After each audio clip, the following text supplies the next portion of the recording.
గోకులంలో ప్రతి ఉదయం ఒక కొత్త ఆనందాన్ని తీసుకువచ్చేది. నందమహారాజు ఇంటిలో జన్మించిన ఆ చిన్నారి ఇప్పటికే అందరి హృదయాలను ఆకర్షించాడు.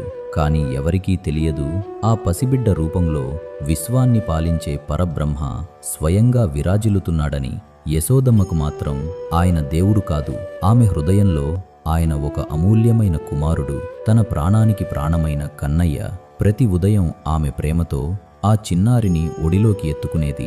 స్నానమము చేయించి మృదువైన వస్త్రాలు తొడిగించి చిన్న బంగారు గజ్జెలు, నడుముదారము, నుదుటిపై కాటుక బొట్టు పెట్టేది.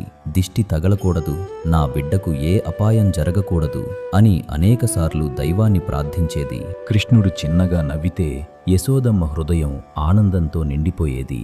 ఆయన ఏడిస్తే ఆమె గుండె తల్లడిల్లేది. రాత్రివేళ ఆయన నిద్రపోయే వరకు జోలపాటలు పాడుతూ తన హృదయానికి హత్తుకొని ఊయల ఊపేది.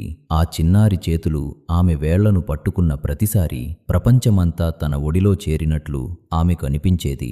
కాని యశోదమ్మకు తెలియదు, ఆ చిన్న వేళ్లలోనే సృష్టి, స్థితి, లయశక్తులు దాగి ఉన్నాయని. ఆమెకు తెలియదు, తన ఒడిలో ఆడుకుంటున్న బిడ్డను దర్శించడానికి దేవతలే ఆతృతగా ఎదురుచూస్తున్నారని. బ్రహ్మ, శివుడు, ఇంద్రుడు సైతం నమస్కరించే పరమాత్మ యశోదమ్మ ఒడిలో సాధారణ బాలుడిలా సేద తీరుతున్నాడు. ఇదే భగవంతుని మాధుర్యం. అనంతుడైన పరబ్రహ్మ ఒక తల్లి ప్రేమను ఆస్వాదించడానికి పసిబాలుడిగా మారాడు. యశోదమ్మ ప్రేమలో అధికారం లేదు, భయం లేదు, కేవలం నిస్వార్థమైన మాతృస్నేహం మాత్రమే ఉంది. అందుకే భక్తులు యశోదమ్మను సర్వలోకాల్లో అదృష్టవంతురాలిగా భావిస్తారు. ఎందుకంటే పరమాత్మను దేవుడిగా కాదు, తన కుమారుడిగా ప్రేమించిన మహాభాగ్యశాలి ఆమె. ఈ పవిత్రమైన మాతృప్రేమే యశోదామాత ప్రేమ.